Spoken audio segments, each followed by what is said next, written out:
WhatsApp guys, मैं हूं गौरव और आप देख रहे हैं मेरे YouTube channel target to study class से। दोस्तों, आज का हमारा टॉपिक है व्हाट इज़ एमसीबी। जो कि एमसीबी आपने देखा होगा अपने घरों में रहती है। इसकी जो फुल फॉर्म रहती है वो भी मैं आज बताऊंगा, इसकी डेफिनेशन भी बताऊंगा, डेफिनेशन क्या होती है और इसके कॉज ऑफ ट्रिपिंग।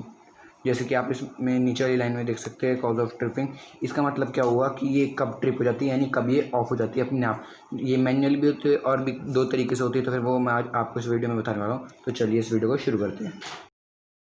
तो दोस्तों, अब जैसे कि आपकी स्क्रीन पे कि एमसीबी की फुल फॉर्म क्या होती है और एमसीबी की डेफिनेशन क्या होती है। एमसीबी की फुल फॉर्म की बात की जाए तो फिर एमसीबी की फुल फॉर्म होती है मिनिएचर सर्किट ब्रेकर। और वहीं अगर एमसीबी की डेफिनेशन आपकी स्क्रीन पे अगर मैं आपको पढ़ के बताता हूँ और इसका मतलब बताता हूँ, MCB is an automatically operated electrical switches switch designed to protect an electrical circuit from damage caused by excess current from an overload or short circuit। इसका मतलब हुआ एमसीबी एक ऑटोमेटिकली ऑपरेटेड इलेक्ट्रिकल स्विच है, यानी वो एक electrical switch है जो ऑटोमेटिकली अपने आप को ऑपरेट करता है।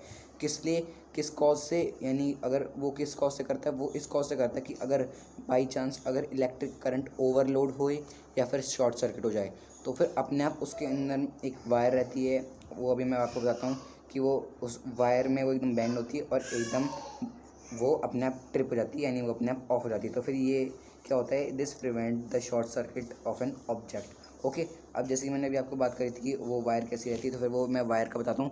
वायर कुछ रहती ऐसे सीधी है, समझ लीजिए ये blue wire and okay, and ये दो दो मटेरियल की बनी रहती है। जैसे कि एक को मैंने शो करा है पर्पल से और एक को करा मैंने ब्लू से। ओके, ये पूरी एक ही वायर है, लेकिन ये जितनी भी इतनी बड़ी ये है पूरी एक वायर। तो फिर क्या होगा, जैसे ही एकदम करंट पास होएगा और वो ओवरलोड होगा या फिर शॉर्ट सर्किट होने वाला होगा तो फिर ये वायर गर्म हो जाएगी, जिससे क्या होगा, ये वायर बेंट हो जाएगी, यानी ये मुड़ जाएगी। तो फिर इधर एक लीवर होता है कुछ इस टाइप में, वो लीवर होता है, जैसे ये मुड़ेगी तो फिर एकदम वो लीवर खुल जाएगा और ये वायर नीचे जाके गिर जाएगी। तो फिर क्या होगा, जैसे ये वायर टूटेगी तो फिर एक जो सर्किट होगा वो ब्रेक हो जाएगा और इसी कॉज से मिनिएचर सर्किट ब्रेकेज जो कि एमसीबी है वो ट्रिप हो जाएगी। ओके, ये मैंने बता दी कि मिनिएचर सर्किट की मैंने डेफिनेशन भी बता दी, इसकी फुल फॉर्म भी बता दी। तो दोस्तों, अब जैसे कि अभी मैंने आपको बात करी थी कि मिनिएचर सर्किट ब्रेकर जो कि एमसीबी है, जो कि कुछ साल पहले ही आई थी, मतलब कुछ तो नहीं, काफ़ी साल पहले आ गई थी, जो कि मॉडर्न ज़माना है, मॉडर्न पीरियड है। लेकिन अगर हम वहीं मेडिवल पीरियड की बात करें या फिर थोड़े पहले की बात करें, पिछले एज में जाए, तो फिर तब एमसीबी यूज़ नहीं होती थी, तब होता था फ्यूज़। तो फिर वो भी एक तरह की एमसीबी रहती थी, तो फिर वो मैं बताता हूँ आपको क्या है। तो दोस्तों, फ्यूज़ का डायग्राम आपकी स्क्रीन पे, लेकिन अगर आप गौर करें तो फिर मैंने इसको फ्यूज़ नहीं लिखा है, मैंने इसको लिखा है किटकैट फ्यूज़। ओके, इसके पीछे भी कहानी है कि इसको किटकैट क्यों कहा जाता है, मैं बताता हूँ आपको। किटकैट इसको इसलिए कहा जाता है क्योंकि ये आपको यहाँ पे कुछ कॉलम दिख रहे होंगे, एक यहाँ पे और एक यहाँ पे। ओके, इस कॉलम में ये जो ये मेटल्स है ये अटैच होते हैं, इस मेटल के बीच में कॉपर की वायर होती है। जैसे अटैच होते हैं, जब इसमें ओवरलोड हो जाता है करंट तो फिर ये कॉपर की वायर अपने आप टूट जाती है और सर्किट ब्रेक हो जाता है। ओके, ये यहाँ से इस वायर का डैमेजिंग हो जाती है। ओके, अब ये तो मैंने बता दिया इसका रहस्य, लेकिन अब मैं यहीं बताता हूँ कि ये किटकैट फ्यूज़ की डेफिनेशन होती है, kitkat fuse is a semi enclose fuse और rewirable fuse use for domestic application.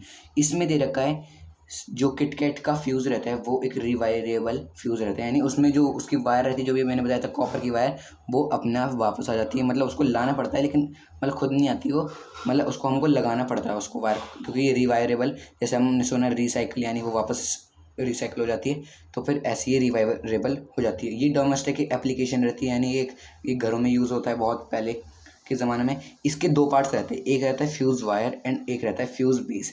अब वो मैं बताता हूँ कि फ्यूज़ वायर और फ्यूज़ बेस होता क्या है।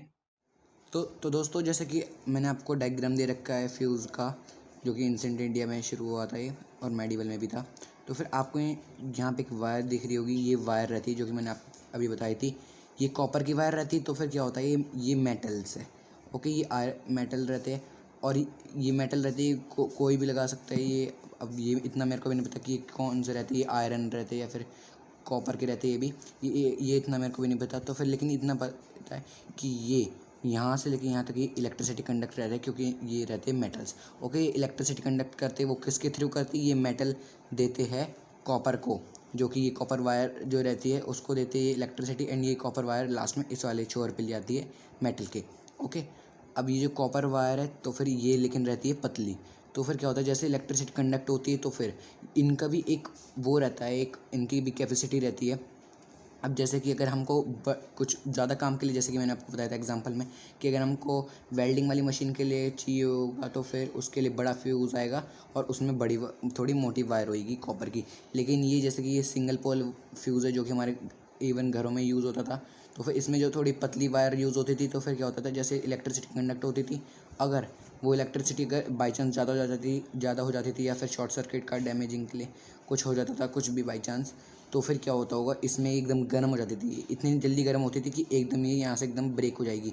ये किसी भी साइड से कहीं से भी एक बार ब्रेक हो जाएगी, और ब्रेक होने के बाद जैसे कि समझ लीजिए, जैसे कि यहाँ से ब्रेक होगी तो फिर ये अलग हो जाएगी, ये इतनी अलग रहेगी, इतनी अलग रहेगी, तो फिर क्या होगा, ये इलेक्ट्रिसिटी कंडक्ट नहीं होगी और घर में लाइट चली जाएगी, जिससे कि शॉर्ट सर्किट का डैमेज नहीं होगा। ये था हमारा फ्यूज़ वायर। ओके, अब हम देखते हैं फ्यूज़ बेस। जैसे कि आप देख सकते हैं ये वाइट कलर का ये इतना फ्यूज़ बेस है। जो ये वाला हिस्सा रहता है ये इसमें लगता है, तो फिर इसको इस वाले हिस्से में लगता है, तो फिर इसको फ्यूज़ बेस कहा गया है। ओके, इसको इसलिए फ्यूज़ बेस कहा गया है। और ये बताऊँ तो, अगर ये मैंने आपको पिछली वीडियो में बताया था कि ये बेक लाइट होती है जिससे स्विचेस बनते हैं, उसी से ये बनता है। अगर आपने वो वाली वीडियो नहीं देखी तो फिर प्लीज़ वो वाली वीडियो देख लीजिए, जिससे आप देख लीजिए, जिससे आपको ये चैप्टर अच्छे से समझ में आए जो मैं वीडियो बता रहा हूँ जिसमें। तो उस वाली वीडियो का टाइटल है प्लास्टिक एंड इट्स टाइप। वो उसका यहाँ पे एक आई वाला लिंक आ रहा होगा, उसको क्लिक करेंगे तो फिर वो वाली वीडियो आपके पे आ जाएगी। तो फिर दोस्तों ये तो मैंने बता दिया। अब मैं आपको बताता हूँ कि फ्यूज़ के डायग्राम में ये कैसे कंडक्ट होती है इलेक्ट्रिसिटी वायर के थ्रू।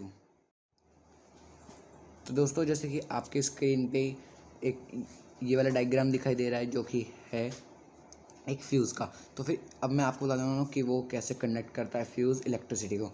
तो जैसे कि मैंने अभी आपको बताया था कि यहाँ पे एक वायर रहती है जो कि इस वाले सिरे पे रहती है, वो इधर से इधर जाती है। तो वो जैसे ही ये जो आपको ये वाला हिस्सा दिख रहा होगा इसका फ्यूज़ का मेटल्स वाला बॉडी का, तो फिर जब इसको हमको इधर लगाना पड़ता है इस वाले हिस्से में, तो फिर जो इसका ये वाला हिस्सा रहता है ये वाला इसके अंदर चले जाता है और ये मेटल से मेटल मिल जाते और ये भी मिल जाते।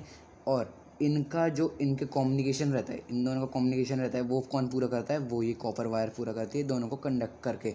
ओके, इलेक्ट्रिसिटी को कंडक्ट करती है ये, और फिर ये पूरी घर में लाइट इसी की वजह से आती है। फिर फ्यूज़ में एंशिएंट इंडिया में ऐसे ही होता था। तो दोस्तों इसका मैंने फ्यूज़ का डायग्राम बता दिया है। अब मैं फ्यूज़ का, वैसे अब मैं ज़्यादा इसका फ्यूज़ वाला टॉपिक लेंथी नहीं करूँगा क्योंकि इस वीडियो का टॉपिक ही एमसीबी के बारे में है।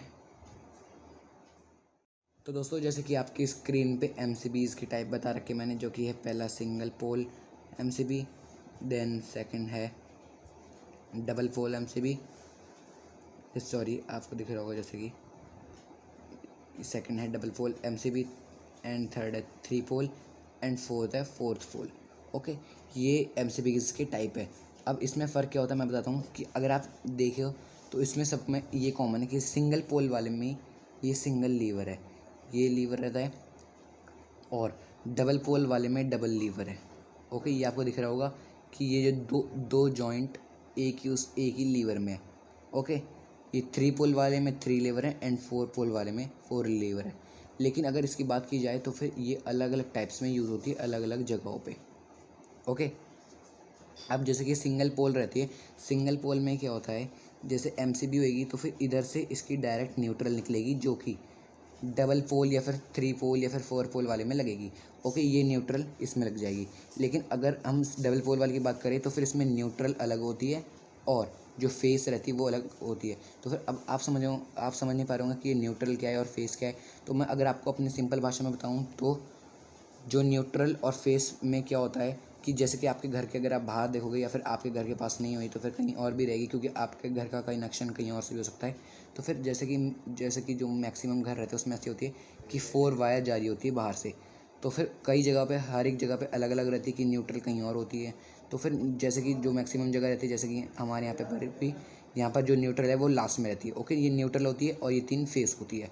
तो फिर क्या होता है, आपके घर से 2 वायर आएगी, पहली लगेगी न्यूट्रल पे एंड सेकंड लगेगी किसी भी एक फेस पे, किसी भी वो ज़रूरी नहीं है वो हम किसी पे भी लगा सकते हैं। लेकिन एक बार में कोई सा भी फेस आ सकता है, या तो फिर 3 आ सकते हैं या फिर 2 आएंगे या फिर कोई एक आएंगे, कभी भी फेस चले जाएंगे।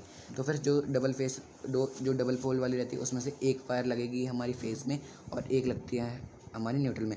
ऐसी 3 पोल में रहता है लेकिन इनका अलग अलग काम रहता है। डबल पोल वाली मैक्सिमम घरों में यूज़ होती है और 3 पोल वाली मैक्सिमम जहाँ पर थोड़ी फैक्ट्रीज टाइप होती है, जो छोटी फैक्ट्री रहती है, और 4 हमारी इंडस्ट्रीज़ में। ओके, ये मैंने बता दिए इसके जो टाइप्स होते हैं एमसीबीज़ के। और अब मैं आपको बताता हूँ कि इनके कॉजेज़ क्या होते हैं ट्रिप करने के। तो दोस्तों, जैसे कि अब हमारा टॉपिक आता है कॉजेज़ ऑफ ट्रिपिंग, यानी ट्रिपिंग यानी जब एमसीबी अपने आप ऑफ कैसे हो जाती है। तो फिर इसमें क्या होगा, फर्स्ट है बाई मैन्युअली। बाई मैन्युअली की अगर मैं आपको पिक्चर दिखाऊं तो फिर वो कुछ ऐसी दिखेगी।